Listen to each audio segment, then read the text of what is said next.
C'est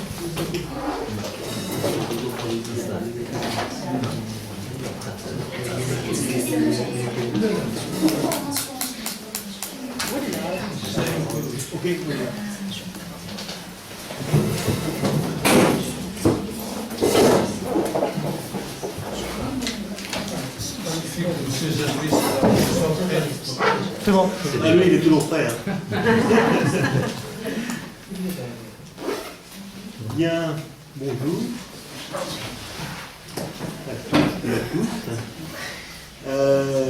Ça fait plaisir de voir un auditoire qui est genré, comme on dit, hein, qui est à peu près équilibré entre femmes et hommes. C'est toujours important de voir que la diversité est représentée. Alors, avant de commencer, est-ce que vous, entre vous, vous connaissez? Non. Non. Il y a un intrus ici. Il y a un intrus. Oui. Une seule ou il y en a plusieurs? Bon, s'il y a plusieurs intrus, on va prendre un petit temps hein, pour que vous vous connaissiez, puisque vous allez partager cette aventure commune qui est la mise en place hein, de cette formation par le CERS. Donc, vous aurez à vivre ensemble cette aventure. Donc, très rapidement, juste avant de nous présenter, donc, Monsieur Zaf m'a donné un peu carte blanche hein, pour cette première session que vous allez avoir. Bienvenue. On ne dit pas encore bonne nuit parce qu'il est encore un peu tôt, mais presque. Hein. Donc, ce qu'on va essayer de faire hein, pendant une bonne heure et demie, hein, donc une fois passé la partie de présentation,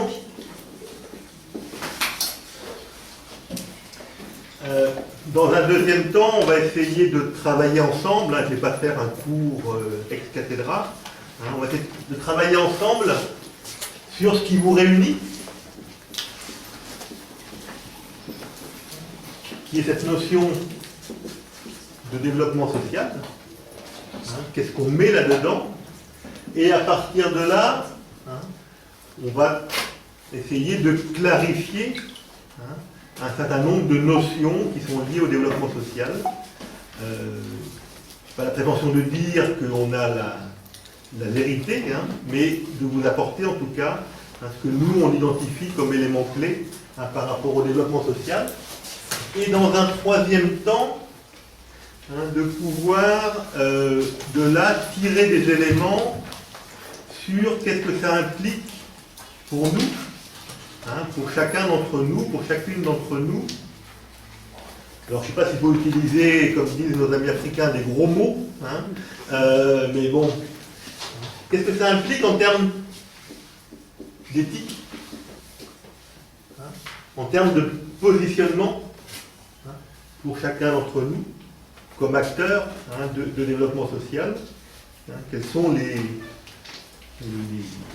éléments forts hein, que ça nous amène à devoir prendre en compte et qui sont peut-être différents de ce qu'on pourrait avoir comme élément si on travaillait dans l'agroalimentaire ou si on travaillait dans les bâtiments et travaux publics ou d'autres métiers. Voilà ce qu'on va essayer de voir ensemble.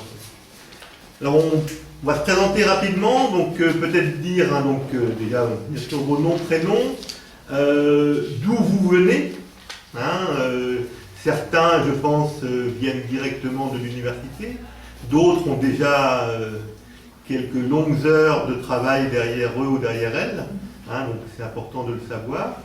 Et puis, en deux mots, quelles sont vos motivations hein, à suivre cette formation? Ok, donc, bref, hein, sinon on va passer l'après-midi là-dessus, mais ça va permettre déjà de nous connaître, et ça va permettre aussi de voir qu'est-ce que vous attendez hein, de cette formation. Et donc, je pense que c'est utile hein, que les responsables sachent aussi hein, ce que vous attendez du temps que vous allez passer ici. Voilà. Alors, je ne sais pas si on ni à droite ni à gauche, on va commencer au milieu. Hein, qui veut se lancer? Au milieu, vous êtes 3 dans la rangée du milieu. Allez, allez-y. Bonjour tout le monde, je suis Najwa Marouf, étudiante chercheur en master management du développement social à la faculté des sciences juridiques, économiques et sociales de l'AGRE. Et d'après cette formation, j'aimerais bien renforcer mes connaissances et mes acquis en développement social. D'accord. Ok, ben, vous donnez la parole à qui vous voulez. Voilà, vous avez cette lourde responsabilité. Est-ce que je peux approfondir mes connaissances et mes acquis, mais aussi pourquoi?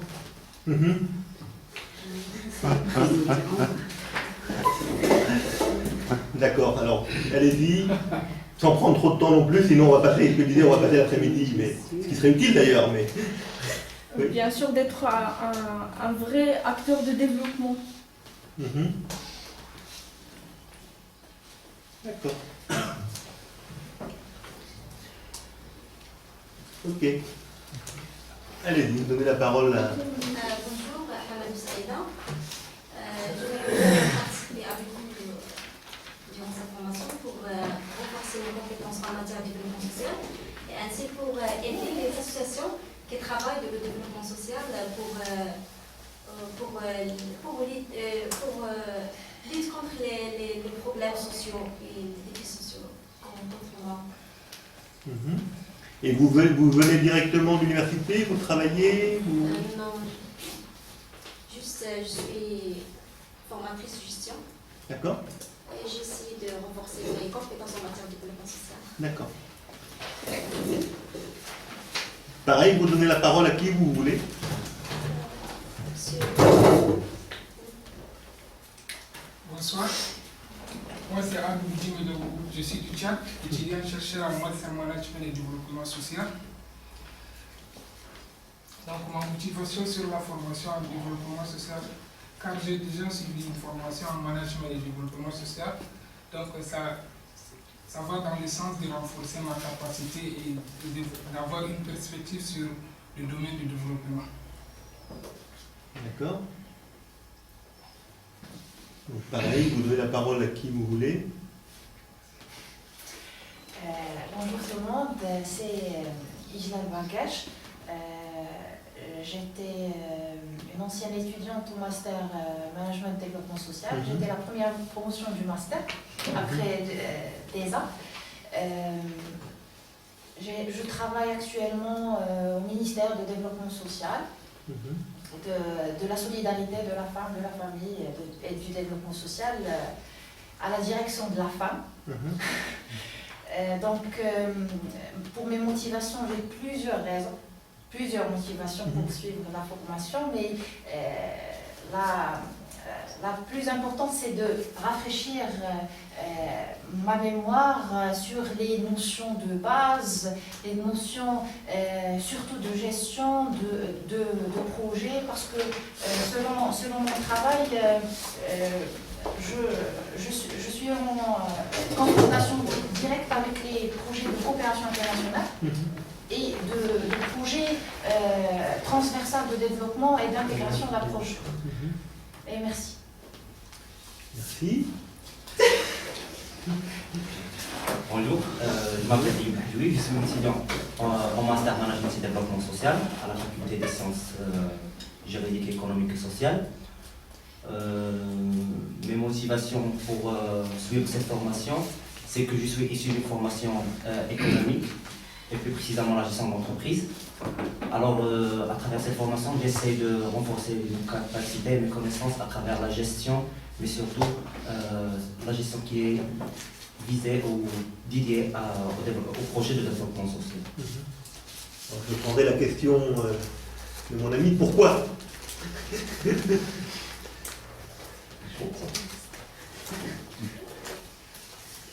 Alors pourquoi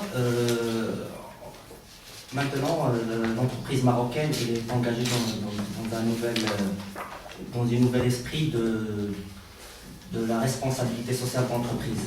Alors donc c'est un concept qui est encore nouveau et qu'on essaie de développer maintenant. C'est-à-dire que les gestionnaires et les décideurs au niveau d'entreprise doivent avoir cet esprit de gestion qui est rationnelle, une gestion qui est intégrée et intégrée. Ok, merci. Pareil, vous donnez la parole à qui vous voulez. Salam alaikum. Je m'appelle Mohamed Nadal. Je suis lauréat de Master Management Développement Social. Je suis actuellement directeur adjoint dans un institut de formation professionnelle. Ma motivation pour la formation, c'est le développement de mes connaissances et compétences dans ce domaine. Vu que j'ai un projet pour compléter mes études au niveau doctoral dans ce domaine du développement social. D'accord. Alors on pourrait aussi approfondir pour qu'est-ce que vous voulez faire et pourquoi vous voulez un doctorat. On laissera peut-être, je pense que c'est important, peut-être dans la formation qu'il y ait des temps où vous alliez un peu plus loin sur les motivations. Parce que pour moi, en tant que j'ai une orientation purement religieuse, je veux par ma formation supérieure et surtout par la formation doctorale, à chercher à trouver une combinaison entre le développement social et notre culture, notre religion. D'accord. Ok. Bien, religion et développement. Religion et développement social. Là, ce sujet. Merci, monsieur Mohamed. Je m'appelle Sheima Idrissi, je suis étudiante chercheur en management de développement social. Par rapport à ma motivation pour cette formation, il y a aussi plusieurs motivations, plusieurs points. Premièrement, c'est rafraîchir la mémoire. Je rejoins l'idée de mon ami Ijlal. Et c'est très bien que la charge du master, de la formation du master, 2 ans, c'est trop. Il y a des études chaque jour. Peut-être qu'il y a des choses qui ont passé facilement. On n'a pas bien souligné des trucs qui sont vraiment très intéressants. Alors pour ma motivation, c'est très intéressant de mettre en place aussi bien les concepts que les formations en général pour qu'on puisse aussi réussir notre travail au champ social en général. Je fais partie du CERS et aussi du FCDM, le Forum démocratique civil marocain. Alors ce qui fait qu'on doit quand même mettre en place une base très intéressante pour avancer et pour bien sûr améliorer en général le travail dans ce champ social. Merci. Merci. Bonjour tout le monde, ravie d'être parmi vous ce soir. Je m'appelle Hind Sioui, titulaire d'un master management développement social à la faculté de sciences économiques, juridiques et sociales d'Abdel. Je suis là aujourd'hui parce que vraiment j'ai envie d'enrichir et de rafraîchir mes connaissances en matière de développement social bien sûr, et parce que je veux être un acteur dans la société. Je travaille enseignante. D'accord. Merci. Professeur.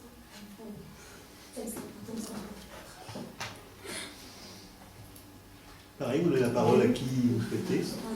Monsieur. Je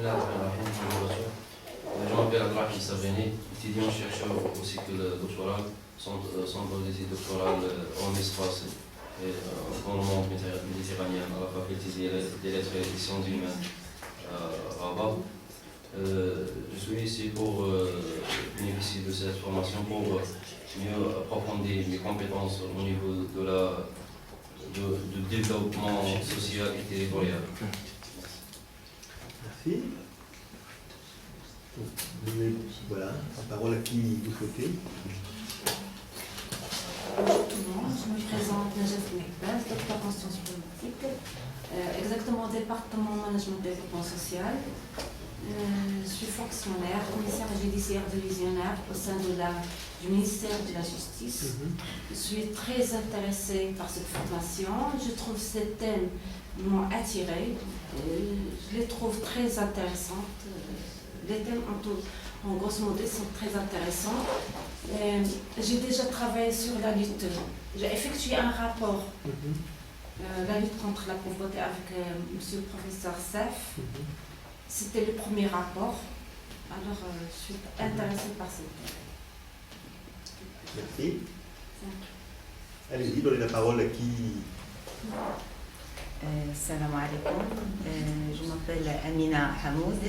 Je suis doctorante en physique, spécialité thermodynamique et énergétique. Et je suis maintenant fonctionnaire au ministère de la Jeunesse et des Sports dans un service informatique. Alors j'ai déjà suivi une première conversion au domaine de l'informatique en suivant un master à l'SKE en management des systèmes d'information. Et maintenant, je fais partie d'une direction de communication. C'est une direction qui vient d'être créée de communication. Et pour moi, le développement social, c'est déjà une première initiation à la communication. Et merci beaucoup. Merci. Donc, pareil, donner la parole à qui vous souhaitez. Il y a une dame là à côté de moi qui attend. Je suis Raja Khadeichi, donc étudiante-chercheur en master de développement social de la faculté de Rabat Agdel. Et je suis également salariée d'une entreprise de télécom. Alors, j'avais opté pour cette formation, c'est pour approfondir mes connaissances en la matière et bien sûr de développer d'autres compétences pour être une bonne formatrice en la matière, pour inculquer ce savoir et très faire à d'autres générations. Parce que je crois énormément donc, à la formation parce qu'il nous permet d'aller de l'avant. Merci. Merci. Pareil, vous donnez la parole à qui vous voulez.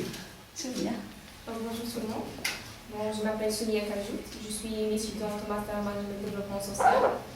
À travers cette formation, j'aimerais bien améliorer mes connaissances, aussi mes capacités en matière de développement social. D'accord. Pareil, vous donnez la parole. Bonjour tout le monde, je suis Raja Moukri, je suis étudiante-chercheur en master échanges internationaux et OMC, Organisation mondiale de commerce, à la faculté de sciences juridiques, économiques et sociales de Suzy. En plus de ça, je suis fonctionnaire dans une fonction qui est totalement différente du domaine, puisque je suis une infirmière en anesthésie et réanimation dans la province de l'Arrache. Actuellement, je fais la navette entre Ksakbir et Rabat pour poursuivre les études. Bon, pour ce qui est de motivation pour cette formation-là, premièrement, c'est juste par curiosité. Et deuxièmement, du moment que je suis un master qui est totalement économique et totalement dévoué à tout ce qui est commerce, tout ce qui est bénéfice, donc la notion humaine dans le développement social, c'est une notion, c'est un concept très intéressant et très important du moment qu'on est dans un pays développé ou bien en voie de développement, pardon. Donc ça commence avec le développement social si on veut rattraper le temps qui nous sépare des autres. Merci. Pareil, donner la parole à qui n'a pas encore parlé. Merci. Je m'appelle Mohamed Boussarine, j'ai un master en histoire du temps présent. Pour mes motivations, c'est juste de développer mes connaissances au développement social. C'est tout. D'accord. Alors, est-ce que tout le monde... Non. Bonjour tout le monde, je suis Mohidine Loukili, avec un master en gestion des ressources humaines et un diplôme de formateur en ingénierie sociale.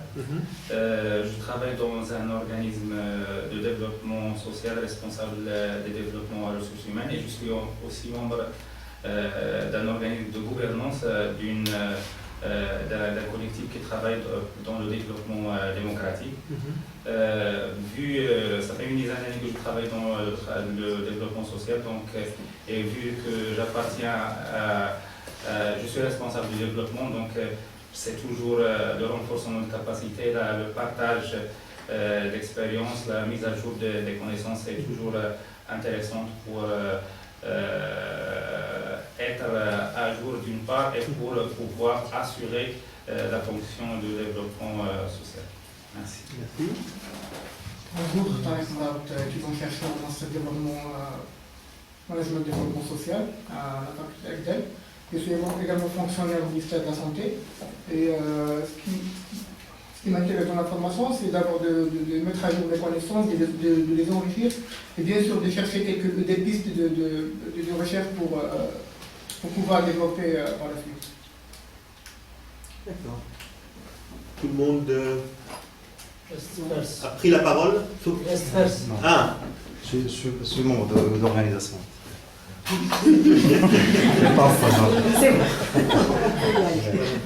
Et vous connaissez les 3 personnes qui sont là? Oui, pas vraiment. Pas vraiment, bah donc... On peut se présenter. Voilà, oui. Donc, Lana Barbariem, fonctionnaire au ministère de l'Intérieur. Je suis membre actif au CERS, responsable du centre de documentation. Et je suis, enfin, ça fait partie du cursus qu'on fait, de formation qu'on fait au CERS. Donc, on participe à tout ce qui est normalement formation au CERS. Et en plus, c'est un épanouissement personnel et avant tout. Donc, c'est Hajir. Oui, Aziz Hajir. Donc, si je suis là, c'est parce que je suis étudiant-chercheur en Master Management Développement Social. Je suis un cadre du ministère de l'Éducation nationale. Je dirige le centre maroco-coréen de formation en technologie de l'information et de communication. Dans cette formation, j'assure un petit peu la partie formation à distance, étant membre du CERS. Il est aussi membre de la commission chargée de cette formation à distance.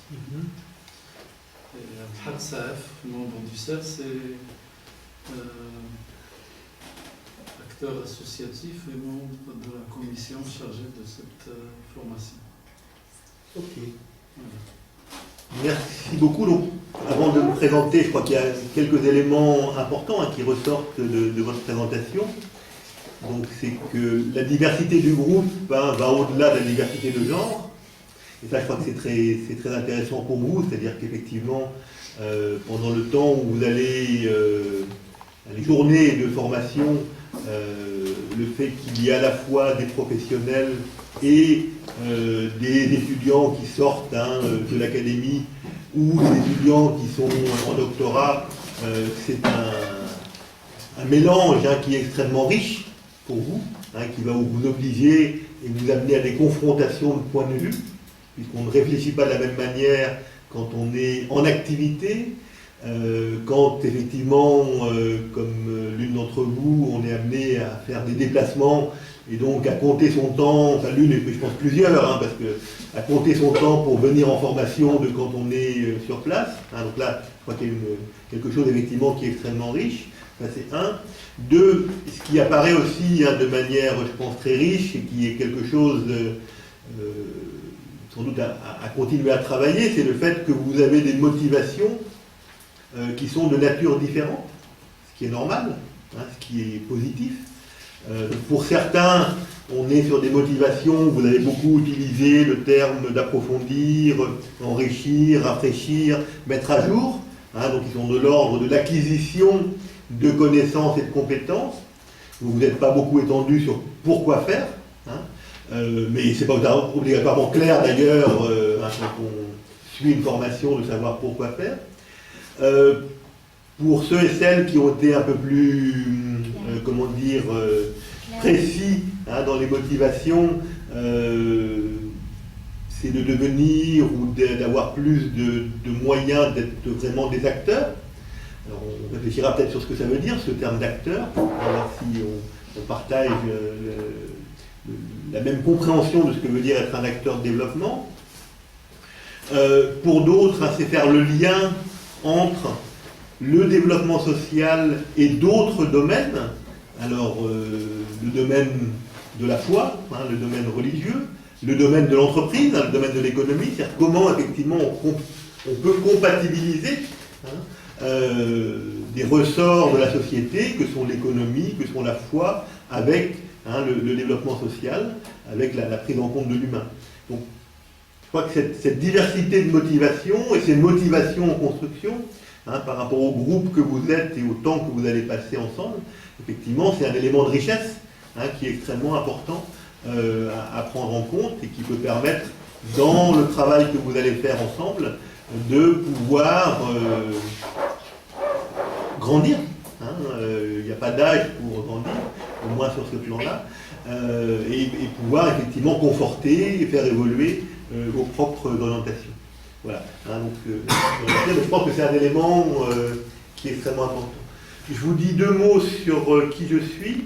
Donc, même si je pense que j'ai vu une partie d'entre vous à d'autres occasions. Donc, je m'appelle Christophe Mestre.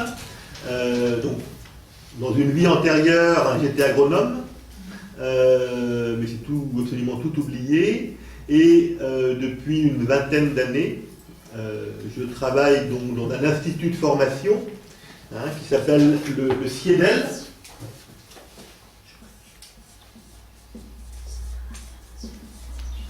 Centre international d'études pour le développement local, donc qui est un institut qui forme des professionnels du développement, donc des personnes comme ceux d'entre vous qui sont en activité, certains en activité dans des domaines,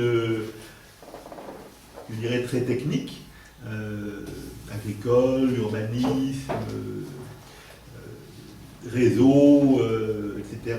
D'autres dans des domaines plus effectivement liés directement au développement, français et étrangers, et qui travaillent tant en France qu'à l'étranger, puisque nous, notre idée de fond, c'est bien que l'appui aux dynamiques de développement n'est pas différente, que l'on travaille au Tchad, que l'on travaille au Maroc ou que l'on travaille en France. Les démarches, si on veut accompagner le développement, sont différentes. Les contextes et les dispositifs, bien sûr, sont différents, mais le métier que l'on fait est le même, et on peut passer effectivement d'un territoire à l'autre, d'un pays à l'autre, sans difficulté. Voilà, donc autour de cette activité de formation, pour pouvoir faire des formations qui soient pertinentes, depuis 20 ans, on a développé des activités qui nous amènent à être directement en contact avec les dynamiques de développement sur le terrain, en disant on ne peut pas faire des formations sur le développement si on ne sait pas ce qui se passe sur les territoires. Donc à la fois on réalise des prestations, donc on fait un travail de consultant. En ce moment on fait tout un travail sur l'évaluation des processus de décentralisation qui sont accompagnés par le gouvernement français. Donc on a travaillé ici avec avec le ministère de l'Intérieur, avec certaines régions pour voir un peu effectivement ce qui se passait. On a fait le même exercice, on était à N'Djamena il n'y a pas très longtemps, puisqu'il y a un début de commencement de décentralisation au Tchad, voilà. Mais on a été aussi au Mali, au Cap-Vert, etc. Voilà. On est prestataire, en même temps on est également opérateur de projet, c'est-à-dire de dire c'est bien beau de faire du conseil et de la prestation, mais si on veut être vraiment en contact avec les réalités, c'est important d'avoir nous-mêmes une fonction de maître d'ouvrage et d'être vraiment dans une position où on est responsable, pas uniquement conseiller. Donc on travaille alors essentiellement là en Afrique de l'Ouest sur des projets d'accompagnement de l'exercice des compétences qui ont été transférées par l'État aux collectivités territoriales, essentiellement dans le domaine des services de base. Voilà.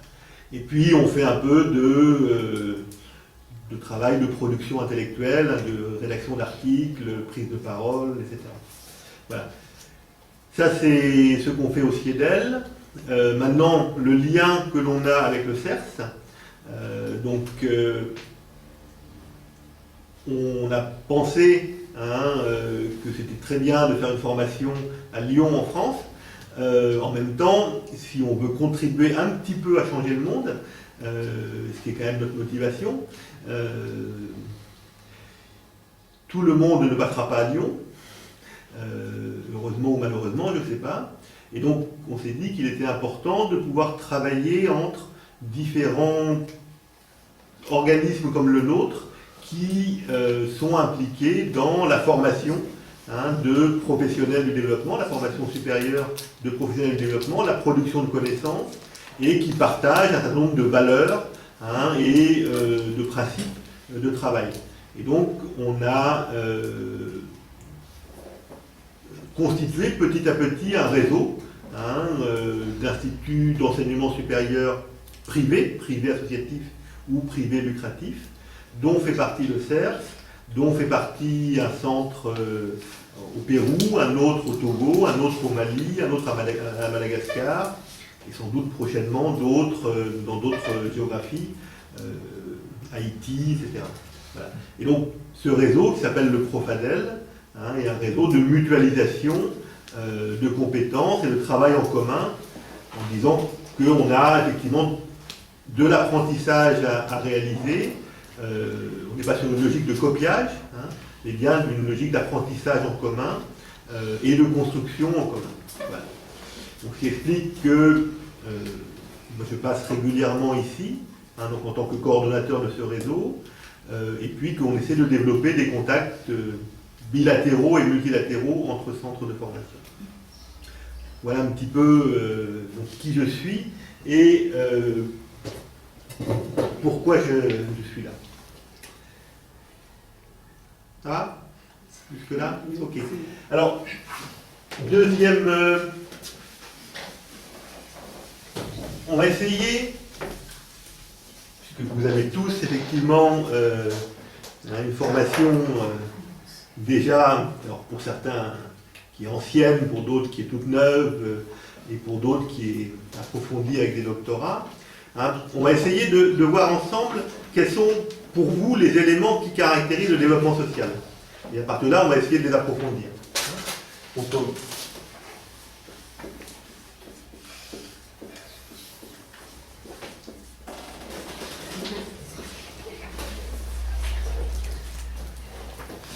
Alors, si on va faire ce forme de brainstorming, puis après on reprendra les principaux éléments pour voir derrière qu'est-ce qu'on peut mettre et quelles sont après donc les implications que ça a justement sur notre rôle en tant qu'agent ou qu'acteur de développement social.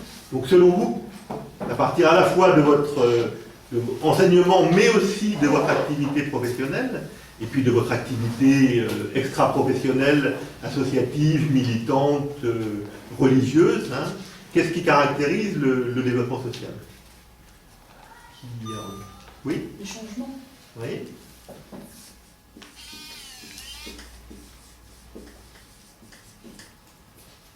Progrès.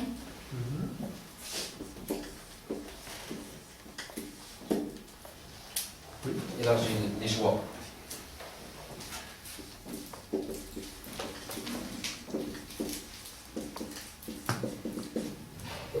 Oui. Proximité.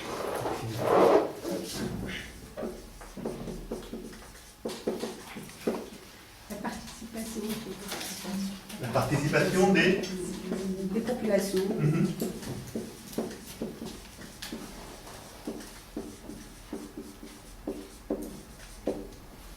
Oui. Minimiser les déséquilibres. Minimiser les déséquilibres.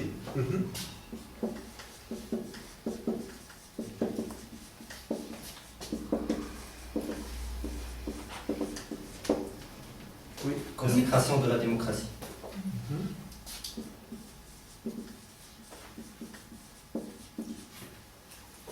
La société civile, les associations, les ONG.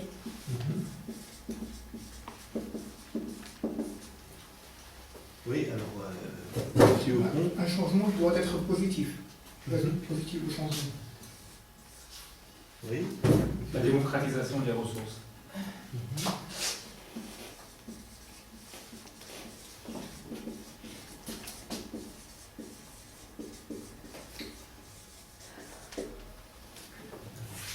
La contractualisation.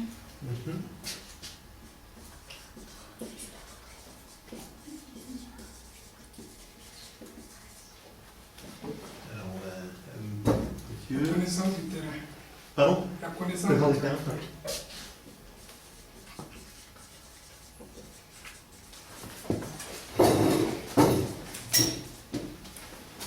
Moi, quand je pense développement social, c'est l'emploi, la richesse, l'éducation, la morale, l'éthique.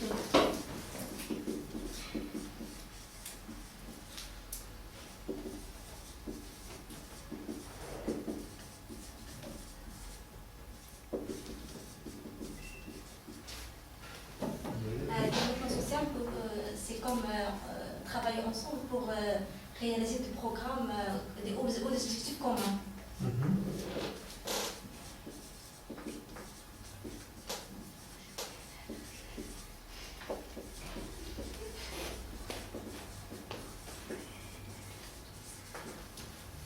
Oui, alors derrière. Culture. Culture.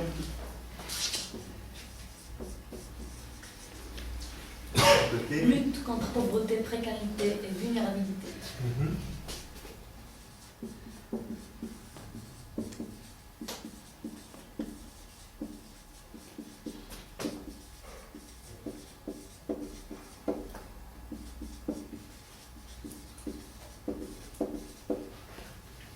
Alors, derrière, oui.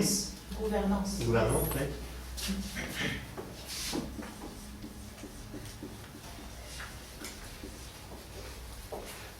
Qui n'a pas parlé encore, qui a donné. Allez. Gestion équitable des ressources.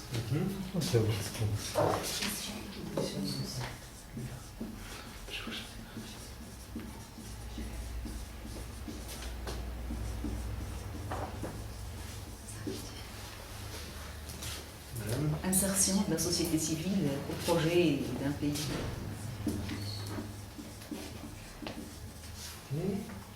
Alors, derrière. La notion de l'homme ainsi que garantir plus d'égalité, plus de solidarité et d'équité.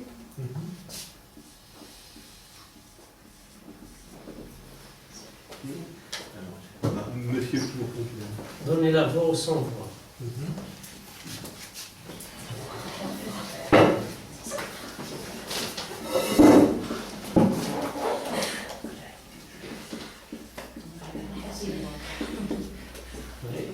Alors, qui n'a pas parlé, monsieur, je crois. Oui, vous n'avez pas parlé encore. Allez, oui, vous. Équation acteur territoire.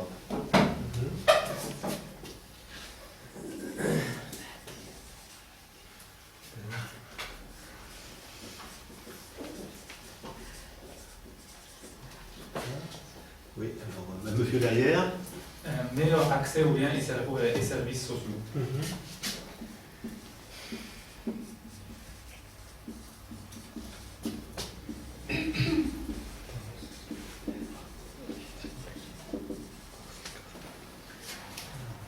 La participation de tous les acteurs, politiques, conseillers communaux, parlementaires.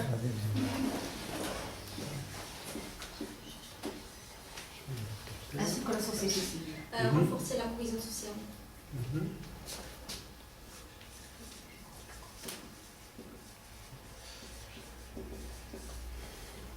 La justice sociale.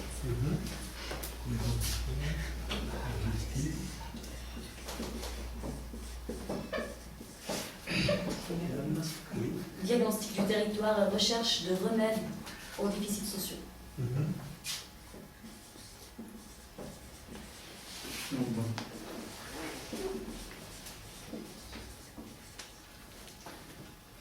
Alors, bon, les derniers, oui, alors. allez-y. Renforcer la solidarité sociale.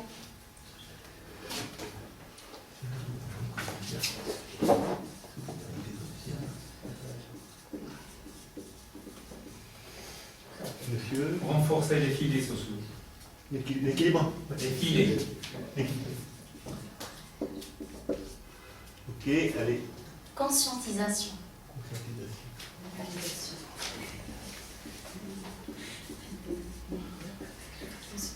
Ok. Mobilisation. Alors, oui, la dernière prise de parole. Territorialisation. Territorialisation.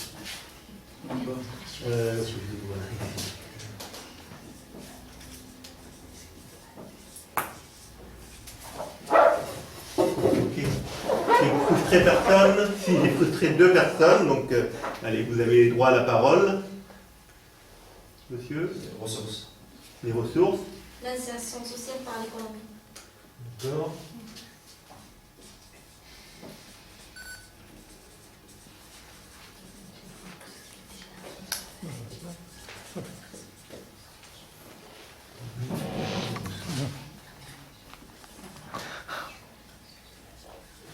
Ok. Un point très intéressant, l'économie, microcrédit, Activité génératrice de revenus. encourager les entreprises, petites et moyennes entreprises.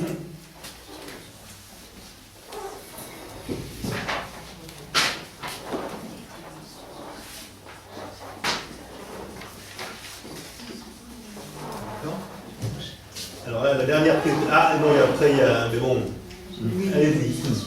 Maintenant, Activité générale. Ah, d'accord, c'était la même. Synergie des acteurs sociaux. Synergie des acteurs sociaux. Que des gros mots. D'accord. Ok. Ah, alors, là, ça sera la dernière. La Hein. dernière, la moyennisation. La Moyennisation de la société. moyennisation.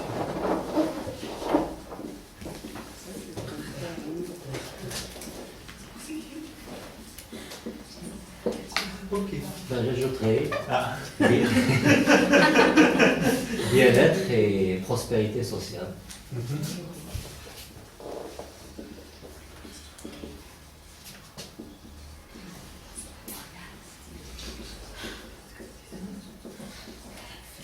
Ok. Alors, merci de vous être plié à l'exercice. Ce qui est très intéressant lorsque vous mentionnez comme caractéristique du développement social, et qui montre qu'on est vraiment dans des processus qui changent, c'est que si on regarde ce que vous avez dit, quand on parle de développement social, quand on regarde ce que vous avez dit, il y a des choses qui sont de l'ordre de la finalité du développement social et des choses qui sont de l'ordre de la méthode, de la démarche. Si on regarde par rapport aux finalités, on s'aperçoit que l'essentiel des caractéristiques que vous mentionnez comme étant synonymes de développement social sont de l'ordre, je vais dire, du champ du politique, et non pas de l'ordre du champ de l'action sociale, de l'action réparatrice. Donc, effectivement, il y a eu des mentions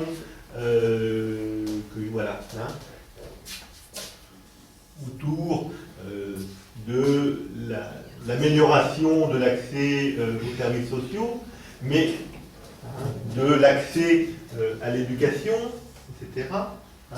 Mais l'essentiel de ce que vous avez mentionné va dans le sens de dire le développement social, c'est contribuer à changer la société, c'est contribuer à changer les relations entre les différentes forces sociales. Donc vous l'avez dit de différentes manières, c'est un changement positif, c'est le progrès, c'est élargir les choix, c'est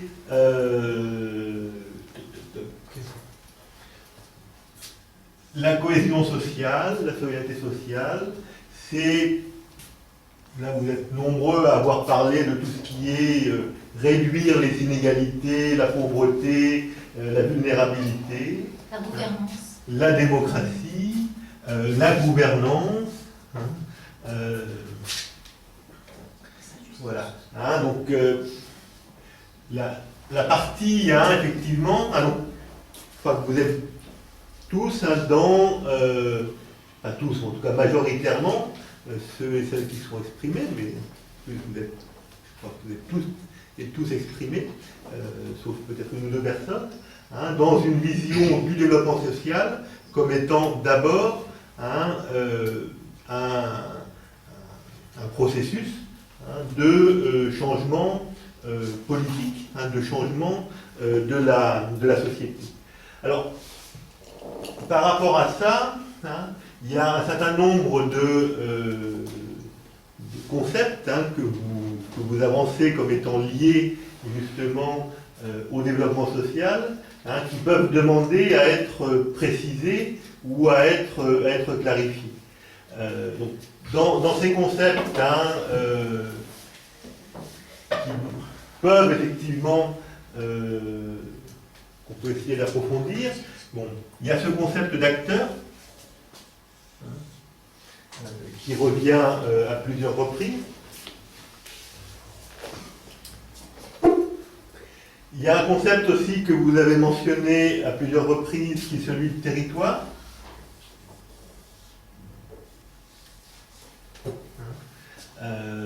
il y a... Ressources.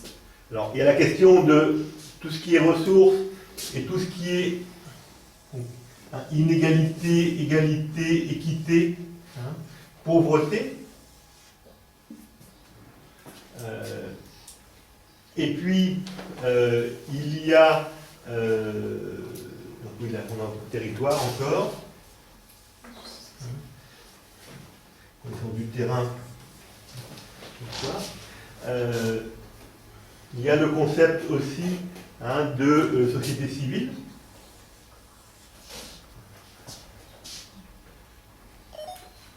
Justice sociale. Alors, il y a la justice sociale. Cohésion. Justice sociale, cohésion sociale. Alors, et peut-être une question de gouvernement. Alors,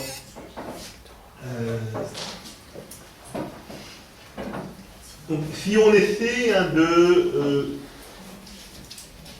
voir justement par rapport à ces différents concepts qui sont avancés, de voir ceux sur lesquels il est important sans doute de se mettre d'accord ou de réfléchir sur qu'est-ce qu'il recouvre et qu'est-ce que ça va impliquer pour vous en tant que futur actuel déjà acteur en matière de développement social et en matière comme acteur de changement. Si on prend déjà la notion d'acteur, on refait le même exercice, qu'est-ce que vous mettez, vous, derrière ce mot d'acteur? Tous les acteurs. Les associations, les syndicats. Engagement. Donc, premier élément, tout le monde serait acteur, oui. C'est la participation des acteurs politiques, parlementaires, les conseils communaux, les associations, les ONG, et le service citoyen, la citoyenneté. Ouais. Alors, D'accord. Donc, est-ce que déjà est-ce que vous pensez effectivement que tout le monde, toute organisation est acteur de développement social et acteur sur son territoire? Monsieur, au fond. Non. Non. Alors pourquoi? Pourquoi il y a des acteurs qui parfois développent des projets qui n'ont pas d'intérêt pour le développement social. Par exemple, des projets qui causent la pollution ou d'autres. On peut chercher d'autres exemples. Donc on ne peut pas les classer comme acteurs de développement. Sauf s'ils sont bien sûrs de comportement, s'ils adoptent des habitudes ou des processus qui sont en faveur de la protection de l'environnement. D'accord. Oui. Normalement, toute personne doit être acteur dans la société, je pense. Doit être ou peut-être? Peut et doit. Ah, d'accord. Et qu'est-ce qui différencie justement ceux qui sont acteurs de ceux qui ne le sont pas? Si tout le monde peut être, ça veut dire qu'il y en a qui le sont, d'autres qui ne le sont pas. C'est le fait d'être passif. Le fait d'être passif envers la société. Ouais. Le degré de ne pas agir pour développer. Et pourquoi est-ce qu'on va être passif? L'implication, le degré d'implication. Ouais. C'est la conscientisation, c'est surtout le manque de conscientisation vis-à-vis des projets sociétaux. Ouais. C'est le fait d'être mobilisé. Alors pourquoi est-ce qu'on va être mobilisé? Donc il y a la conscientisation, mais est-ce que c'est le... Pourquoi on va être mobilisé? Pour réussir, pour atteindre des objectifs. Pour être bénéfique, pour changer. Pour changer, mais on change, bénéfique, ça veut dire, qu'est-ce que vous mettez derrière? Positif, Ouais. donner le mieux de soi-même et de la société. D'accord. Donc là on est sur un élément qui est lié effectivement, qui lie la question d'acteur et les questions de participation. Il y a... Oui, monsieur. Je crois que pour être acteur, dans un premier temps, on doit développer une conscience interne de la possibilité de contribution ou bien l'obligation de contribution dans le développement, bien sûr, ça revient à définir ce que c'est que le développement déjà. Donc, lorsqu'on parle d'acteur, déjà, au sein du mot, il y a le mot action. Donc, c'est contre la passivité, c'est contre la neutralité, c'est contre l'indifférence. Donc, être acteur, c'est il y a l'action et c'est une action consciente et orientée. Orientée vers, je dirais pas, c'est la différence de subir. Être acteur, c'est ne pas se laisser subir les changements, c'est participer au changement. Oui, madame. Je crois qu'un grand acteur doit déjà avoir tracé son objectif et travailler avec des projets par objectif pour cibler sa méthodologie. Donc là, par rapport au... Oui, madame, et puis on va... Être acteur, ça suppose, comme c'est déjà mentionné, la conscientisation, l'organisation pour créer le changement, afin donc d'inclure toute la société, donc tous les membres de la société pour créer le changement et éviter surtout la marginalisation et voilà, la marginalisation. En même temps, est-ce qu'on peut être tous acteurs sur tout? Non, juste dans son domaine. Donc, on est bien dans une logique où effectivement, chacun d'entre nous, individuellement ou sous forme organisée, ne peut être acteur, ou même n'a intérêt à être acteur, que dans des domaines précis. Sinon, il va passer son temps de réunion en réunion et d'implication dans tel ou tel domaine. Donc, effectivement, l'acteur se différencie de l'agent, ou celui qui est dans une position où il va assumer ce rôle d'acteur, se met dans une position de sujet et pas d'objet. Pour ça, il y a un certain nombre de conditions pour pouvoir être acteur. Être acteur, ça veut dire avoir accès, donc, vous l'avez dit, à des ressources d'action. Et c'est une des questions ici qu'on a derrière les notions de pauvreté et d'inégalité. C'est-à-dire que pour pouvoir agir, on a besoin d'avoir des moyens.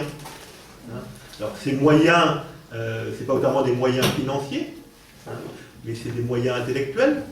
On ne peut être acteur que si on a un certain nombre de capacités. Pareil, c'est pas notamment d'être alphabétisé ou pas alphabétisé, mais c'est des capacités de réflexion, des capacités de conception, des connaissances qui sont liées à la conscientisation. Donc ça, c'est un premier type de ressources d'action dont on peut avoir besoin pour être acteur. Un deuxième type de ressources d'action dont on a besoin pour être acteur, c'est des réseaux, d'être en lien avec d'autres, de ne pas agir tout seul. Troisième type de ressources d'action, c'est des moyens financiers. Si on veut effectivement pouvoir être acteur, ça demande de se déplacer, ça demande de pouvoir prendre du temps. Quatrième type de ressources d'action, ça peut être le poids politique, parce qu'on est militant dans un parti, parce qu'on est élu local ou élu national. Cinquième type de ressources d'action, c'est la probité, le fait d'être reconnu comme étant quelqu'un de crédible, de propre. Voilà. Donc, il y a toute une série de ressources d'action qui, si on ne les a pas, vont nous rendre impossible le fait d'être acteur. La maman qui doit travailler du matin au soir parce qu'elle élève seule ses enfants ne peut pas être actrice de développement parce que son temps est consacré à 100% à subvenir aux dépenses et aux besoins de la famille. Alors je prends la maman, ça pourrait être le papa. Donc, c'est ce qu'on voit souvent avec les personnes en situation d'exclusion ou de marginalité. Ce sont des personnes qui, si on ne les accompagne pas pour qu'elles aient les moyens de se prendre en charge et de pouvoir intervenir dans le débat public, pour intervenir, pour améliorer leur situation, ne font que subir les situations qu'elles vivent et ne peuvent pas être acteurs. C'est ce qu'on a en France aujourd'hui avec les populations d'origine roumaine et bulgare, que l'on appelle Roms, Tziganes, etc. Mais c'est aussi la situation qu'on peut avoir ici au Maroc avec des populations d'origine d'Afrique subsaharienne sans papier, pour parler de choses d'actualité. C'est la situation qu'on a en Égypte avec les Bédouins. Voilà. Donc, il y a des groupes sociaux qui, de fait, ont très très peu de ressources d'action par leur marginalité, par leur faiblesse numérique, par leur exclusion du système scolaire, par leur exclusion du système politique, qui font que leur poids est réduit à zéro. Je n'ai pas pris l'exemple d'Israël, je prends des exemples là, volontairement un peu qui clivent, mais pareil, les Bédouins en Israël, c'est une population qui n'est absolument pas actrice, et dont les lieux de résidence sont régulièrement détruits par l'armée israélienne dans le Negev, parce que justement, ils n'ont pas accès ni au pouvoir politique, ni au pouvoir économique, et l'armée ou l'État israélien fait ce qu'il veut par rapport à eux, parce qu'ils ne sont dans une position où ils ne font que subir. Donc, voilà, le premier élément, je dirais, qui est fondamental pour être acteur, c'est d'avoir accès à ce minimum de ressources d'action. Et après, donc, dans notre rôle à nous, en tant que professionnels du développement, à titre, que ce soit militant ou à titre d'activité professionnelle, c'est vrai qu'on a la possibilité de faire tout un travail avec ces personnes-là pour qu'elles puissent être en mesure de jouer le rôle d'acteur. Si je prends le cas du Brésil, au Brésil, il y a une très très forte inégalité dans la société, et un des groupes sociaux les plus pauvres qu'on retrouve dans tout le pays, c'est les personnes qui ramassent les vieux journaux, les vieux textiles pour le recyclage, pour le revendre ensuite, ou la ferraille. Et dans beaucoup de villes, il y a eu un travail qui a été fait par, alors, dans le cas du Brésil, c'est essentiellement des congrégations religieuses, en particulier les jésuites, qui ont fait tout un travail avec ces personnes marginalisées pour qu'elles s'organisent, pour qu'elles se forment, et pour qu'effectivement elles puissent devenir des interlocuteurs des pouvoirs publics et avoir accès à l'éducation, à la santé, au débat public, voilà. Mais ça demande, alors, ça va au-delà de la conscientisation, c'est vraiment d'être là pour permettre à ces personnes de s'organiser et de prendre le temps pour être conscients qu'ils sont citoyens au même titre que les autres, même si leur richesse et leur niveau de richesse est différent, même si leur niveau d'éducation est différent. Voilà. Alors vous vouliez... Oui. Vous ne pensez pas qu'un acteur c'est lié automatiquement à une stratégie, pourquoi pas un planning, une gouvernance, une bonne gestion, avec l'éthique et la morale, une croissance de l'éthique. J'insiste sur... Alors, je pense qu'il y a deux choses, c'est-à-dire que dans ce que vous dites, le fait d'être acteur ne veut pas dire obligatoirement d'être un acteur qui cherche le changement pour le bien de la société. Il y a des acteurs qui cherchent le changement pour leur bien à eux. Ils sont autant acteurs que les autres. Voilà, donc c'est pas connoté. Le fait d'être acteur n'est pas tellement connoté positivement. Ça, c'est notre vision, je dirais, idéologique. Mais le fait d'être acteur, c'est la combinaison entre le fait d'avoir les moyens d'agir, donc ces ressources d'action, et le fait que par rapport à un objet déterminé, on a un enjeu. On a quelque chose à y gagner. Parce qu'on ne va pas s'investir dans une action si on n'a rien à y gagner. Je ne sais pas si vous habitez à Agdal, vous n'allez pas vous investir dans des actions qui vont concerner le quartier Hassan ou qui vont concerner la ville de Salé. Donc on va s'investir dans une action en tant qu'acteur, parce qu'on a quelque chose à y gagner, alors pas notamment sur le plan économique, hein, pas notamment sur le plan financier, ça peut être quelque chose à gagner en termes de pouvoir, ça peut être quelque chose à gagner en termes spirituels, ça peut être quelque chose à gagner en termes de reconnaissance sociale, voilà. Mais on n'agit pas sur... Mais ça peut être, on ne peut pas être acteur sur tout. Donc si on agit, c'est parce que d'une part, on a les moyens d'agir, ces ressources d'action, et d'autre part, on a, alors le mot est connoté négativement, mais on a un intérêt à agir, on a des enjeux à agir, on a quelque chose qui nous motive, hein, et qui fait qu'on va s'impliquer. Et si on s'implique, c'est parce qu'on pense pouvoir effectivement en retirer quelque chose pour nous, que ce soit économiquement, ce qui est quand même, je dirais, la grande partie de notre motivation, soyons réalistes, hein, mais ça peut être sur le plan social, ça peut être sur le plan spirituel, hein, voilà. Après il y a d'autres, on n'est pas mu, ça peut être sur le plan affectif, hein, sexuel, hein, voilà. L'homme et la femme ont différents types de motivation, hein, et si on fait quelque chose, on le fait par rapport à l'une ou plusieurs, hein, de ces catégories de motivation.